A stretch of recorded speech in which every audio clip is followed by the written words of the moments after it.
Hello दोस्तों, दृष्टि IAS के इन न्यूज प्रोग्राम में एक बार फिर से आप सभी का स्वागत है। हाल ही में सिप्री की एक रिपोर्ट जारी हुई है जिसमें भारत और विश्व के अन्य अलग अलग देशों के जो सैन्य खर्च हैं या फिर रक्षा से संबंधित खर्च हैं उनके बारे में जानकारी दी गई है।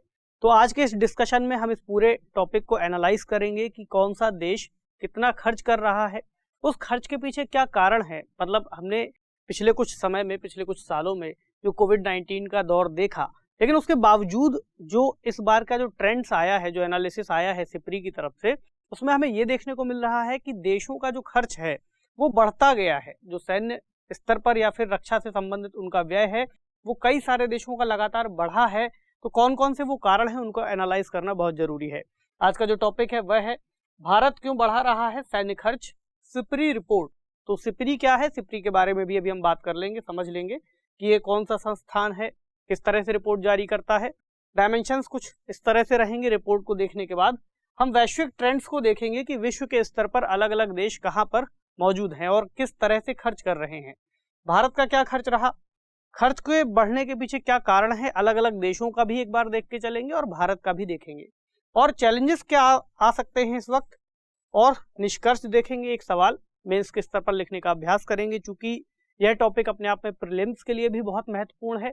कई तरह की जो रिपोर्ट्स आती हैं उसमें भारत की स्थिति कहां पर होती है ये अक्सर सवालों में पूछा जाता है, इसलिए इसको भी हम मिस नहीं कर सकते। यह जो विषय है जीएस पेपर 2 और 3 दोनों से हम जोड़ करके देख सकते हैं। पहला अंतर्राष्ट्रीय संबंध, सुरक्षा और आर्थिक विकास, तीनों स्तर पर यह टॉपिक महत्वपूर्ण है। ठीक, तो शुरू करते हैं हम न्यूज से। न्यूज आई है at $76.6 billion, India's military spending third highest in world, SIPRI report. तो ये जो एक और पॉइंट यहाँ पर दिख रहा है, third highest in the world, ये बहुत महत्वपूर्ण है। तो जिस संस्था ने इसके बारे में जानकारी दी है, सिप्री के बारे में, हम कुछ बात करते हैं। सिप्री रिपोर्ट, तो सिप्री का मतलब क्या हुआ? सिप्री का मतलब है Stockholm International Peace Research Institute. ये बेसिकली क्या करता है, ये संस्थान एक थिंक टैंक के रूप में कार्य करता है और वैश्विक स्तर पर एक बहुत सम्मानित थिंक टैंक माना जाता है, जो डिफेंस से संबंधित, रिसर्च से संबंधित, शांति के लिए किए जाने वाले प्रयासों से संबंधित जो रिसर्च है वो प्रोवाइड कराता है। इसकी स्थापना हुई थी 1966 में और ये मौजूद है स्टॉकहोम, यानी कि स्वीडन का एक शहर, स्वीडन के एक शहर स्टॉकहोम में। प्रमुख कार्य क्या है? संघर्ष यानी कॉन्फ्लिक्ट के दौर में, आयुध यानी आर्मामेंट्स, हथियार नियंत्रण यानी आर्म्स कंट्रोल, और निरस्त्रीकरण यानी कि डिसआर्मामेंट के अनुसंधान में समर्पित है। यानी ये सभी चीजों पर रिसर्च करता है।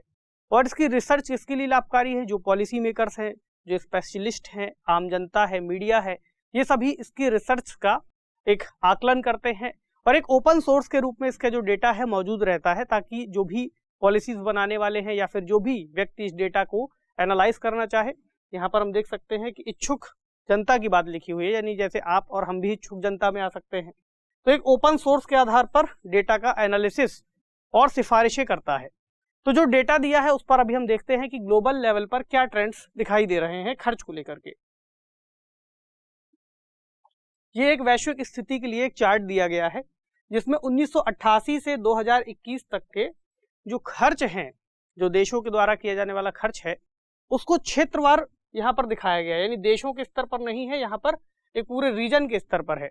और रीजन कौन कौन से दिए हैं इसमें? अफ्रीका, अमेरिका, एशिया और ओशिनिया, यहाँ पर आपका न्यूजीलैंड वाला एरिया आता है, यूरोप और मिडिल ईस्ट, अलग अलग स्तर पर दिए हुए हैं। और यहाँ पर दिखाया गया है 2021 का आंकड़ा। यानी ये वाली जो लाइन है अफ्रीका का, यहाँ पर बहुत ही माइन्यूट है, जो शायद दिखाई नहीं देगा लेकिन हल्का सा दिख रहा है। उसके बाद ये जो खर्च आता है ये आता है अमेरिका का। ये वाला जो ट्रेंड है ये है एशिया एंड ओशिनिया का। ये वाला किसका है? ये वाला है यूरोप का, और इधर का है मिडिल ईस्ट का। तो अगर कोई सवाल ये पूछे यहाँ पर कि 2021 में सबसे ज्यादा खर्च क्षेत्रवार किसका रहा, तो आपको पता होना चाहिए कि अमेरिका का रहा। यहाँ पर ये लिख करके दे सकता है कि एशिया प्लस ओशिनिया मिला करके, ऐसा लग सकता है कि हाँ एशिया और ओशिनिया मिला करके ज्यादा खर्च कर रहे होंगे, लेकिन उनका खर्च भी $586 बिलियन के आसपास है। 2021 का डेटा बताता है, जो कि इससे कम है, सबसे ज्यादा है अमेरिका का, और सबसे कम किसका है? अफ्रीका का। ठीक, तो दो डेटा आपको याद करके चलने हैं। आगे बात करते हैं देशों के स्तर पर क्या खर्च है। तो 2021 में कुल वैश्विक सैन्य खर्च में जो रियल टर्म डेटा बताता है वो बताता है कि 0.7% की वृद्धि हुई है, यानी जो खर्च है वो बढ़ गया है। और इस ट्रेंड में आप एक चीज और देख सकते हैं कि जो खर्च इस बार का बढ़ा है ये अब तक का सबसे ज्यादा खर्च दिखाई दे रहा है, जो कि यहाँ पर 2000 बिलियन के आंकड़े को पार कर रहा है, तब ये ट्रिलियन पर पहुंच चुका है। कितना पहुंच चुका है? 2.1 ट्रिलियन या इससे कुछ ज्यादा। ठीक, 2021 में अगर हम 5 सबसे बड़े खर्च करने वाले देशों को देखें तो सबसे पहले यूएस आएगा, उसके बाद चीन, फिर भारत, फिर यूके और फिर रशिया। ठीक, ये जो है ये इसी क्रम में भी है, यानी सबसे पहला यूएसए, फिर चीन, फिर भारत, फिर यूके और फिर रूस। और ये जो कुल खर्च है इन 5 देशों की ही अगर हम बात करें, पूरे वैश्विक स्तर पर जो कुल खर्च है उसमें केवल इन 5 देशों का हिस्सा 62% आ रहा है।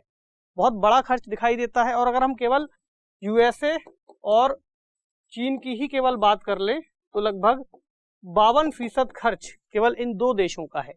बहुत बड़ा यहाँ पर अंतर आ जाता है अन्य देशों का और इनके खर्च के अंतर्गत।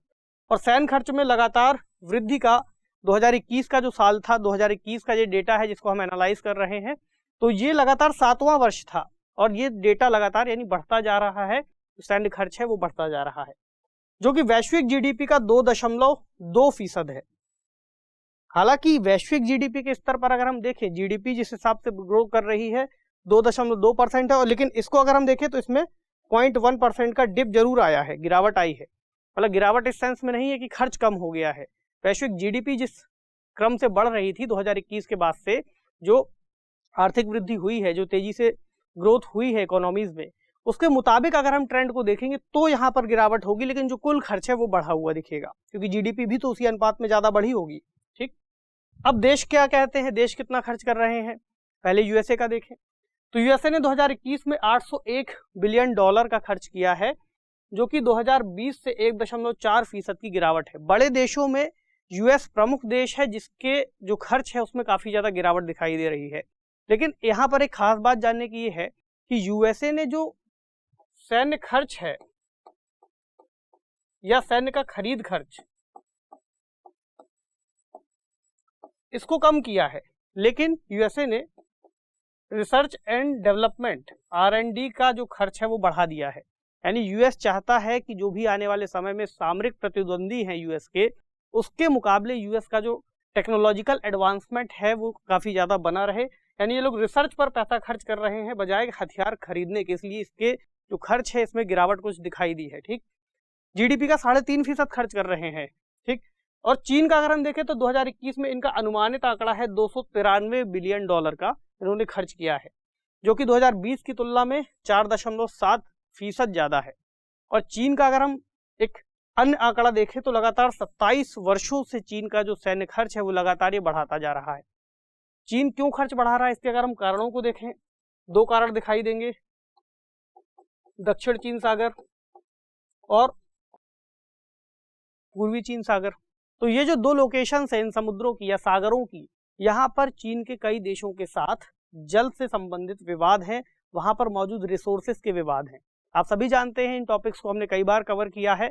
तो अब हम एक ट्रेंड को दूसरे ट्रेंड के साथ मिला करके जब देखेंगे तो हमें पता चलेगा कि जहां पर विवाद बढ़ रहे हैं अगर, तो वो देश उसी वजह से अपने जो सैन्य खर्च हैं उनको बढ़ाएगा।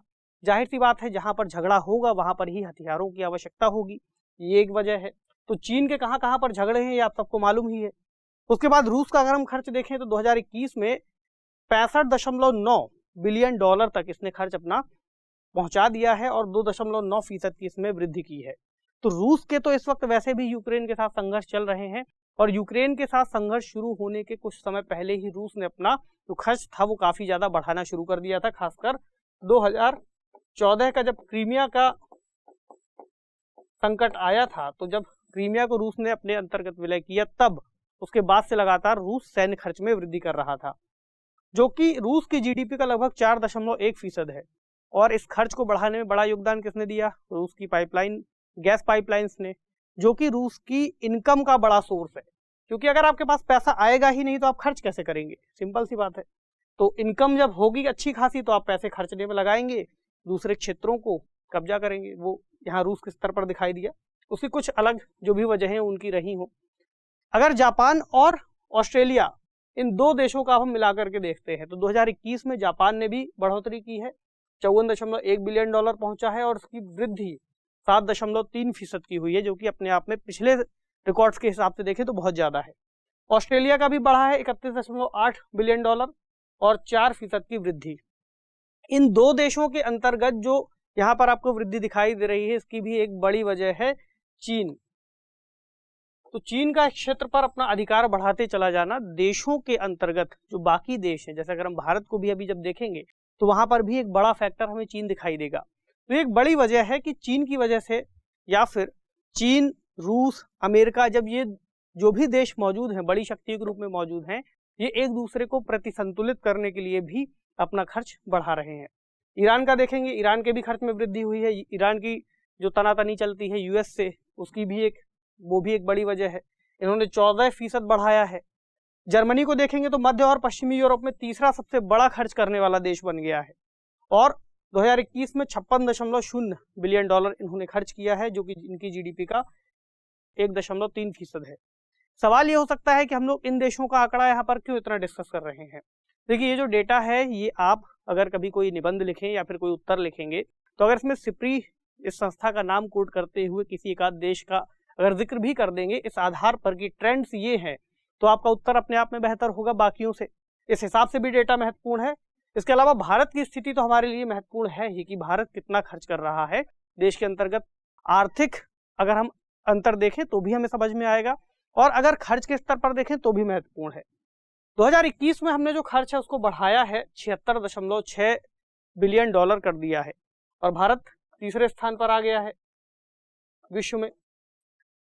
जो 2020 में खर्च कर रहे थे उससे 0.9% ये डेटा बताता है कि ज्यादा खर्च कर रहे हैं, और 2012 से अगर तुलना करेंगे तो 33% का खर्च हमने बढ़ाया है। वैश्विक स्तर पर तीसरे स्थान पर आ ही गए हैं। अब एक और इस रिपोर्ट के अंतर्गत जो अच्छी बात है वो ये है कि इसमें बताया गया है कि 2021 के बजट में हमने जो खर्च करने की बात कही थी, यानी हमने जो पैसा यहाँ पर हम खर्च कर रहे हैं, ये हमें दिखाई दे रहा है कि हम डॉलर्स में खर्च कर रहे हैं। तो एक बड़ी राशि भारत से बाहर जा रही है। अगर डॉलर्स में खर्च नहीं भी कर रहे हैं तो भी जो डेटा है अंतर्राष्ट्रीय स्तर पर तुलना के लिए डॉलर में दिया गया है। तो 2021 के सैन्य बजट में एक अच्छी बात यह की गई थी कि जो हमारा खर्च था, पूंजीगत खर्च, उसमें 64% हमने इस बात के लिए डिसाइड किया था कि जो घरेलू स्तर पर हम डिफेंस संबंधित जो उत्पाद है उनको बनाएंगे, घरेलू स्तर पर उन पर ही इनको खर्च करेंगे। यानी कि 64% खर्च केवल घरेलू उत्पादन पर किया जाएगा, जिससे हमारे देश के अंतर्गत जो मैन्युफैक्चरिंग है रक्षा उत्पादों की वो बढ़ेगी, रिसर्च एंड डेवलपमेंट बढ़ेगा। तो ये एक बहुत ही अच्छा पॉइंट है इसका।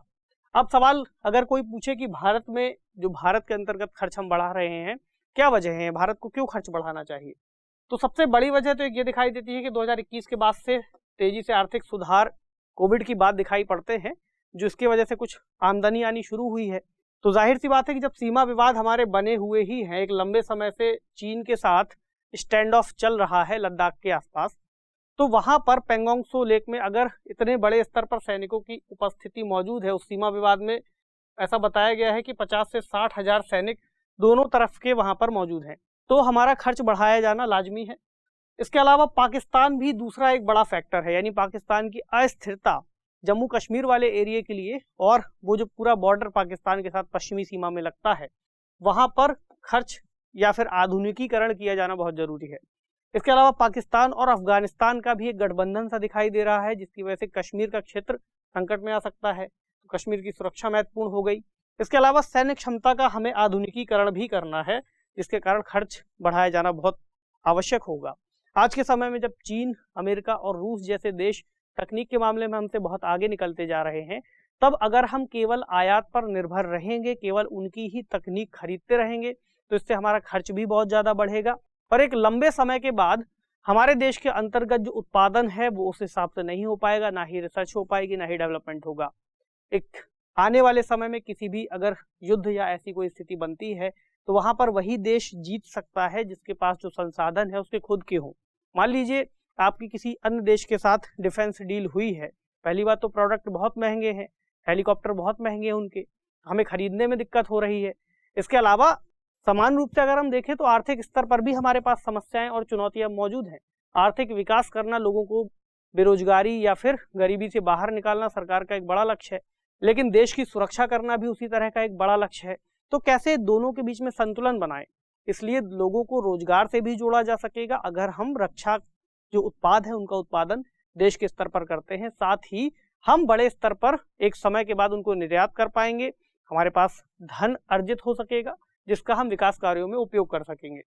तो ये इसका एक अन्य तरीका हो सकता है इस टॉपिक को देखने का। एक सवाल प्रीलिम्स के स्तर पर पूछते हैं, बहुत ही आसान सवाल है। हाल ही में जारी सिपरी रिपोर्ट के मुताबिक वर्ष 2021 में सैन्य खर्च के मामले में भारत किस स्थान पर है? ठीक है, तो हंसने की जरूरत नहीं है, बहुत ही आसान सवाल है। इसका जवाब दीजिए पहले, दूसरे, तीसरे या फिर चौथे, तो कमेंट सेक्शन में बताना है आपको। ठीक है, आगे बढ़ते हैं। चुनौतियां क्या हैं? अभी हमने जिन चुनौतियों को आइडेंटिफाई किया है कुछ उन्हीं के नाम देखते हैं। पहला, रिसर्च की कमी, क्योंकि हमारे देश के अंतर्गत आधुनिक हथियारों की हमें कमी दिखाई देती है, जिस हिसाब से आज के समय में दूसरे देशों का जो टेक्नोलॉजिकल एडवांसमेंट है वो बहुत ज़्यादा होता चला जा रहा है। उनके हथियार हमसे कहीं ज़्यादा उन्नत हैं। मतलब कई सारे देश जो हथियार लोगों के समझ में या फिर जनता के सामने दिखाए जाते हैं उससे कहीं बेहतर हथियार वो पर्सनल रूप से अपने अंतर्गत रखते हैं। तो कोई भी देश सुरक्षा की दृष्टि से उस चीज़ को महत्व देते हुए अपनी तकनीक का या अपने आधुनिक हथियारों का पूर्ण रूप से खुलासा कभी नहीं करेगा किसी के सामने या विश्व के सामने। लेकिन हथियार कितने एडवांस हो सकते हैं उनके पास मौजूद हैं और समय समय पर हमको दिखता है, चाहे वो ओसामा बिन लादेन को मारने के दौरान हथियारों का इस्तेमाल किया गया हो या किसी अन्य तरह से। तो रिसर्च की कमी हमारे देश के अंतर्गत मौजूद है एक बड़ी चुनौती के रूप में। रिसर्च की कमी के अलावा जो बजट है वो भी एक दूसरी समस्या होगी, हालांकि उसे हम बाद में बात करेंगे।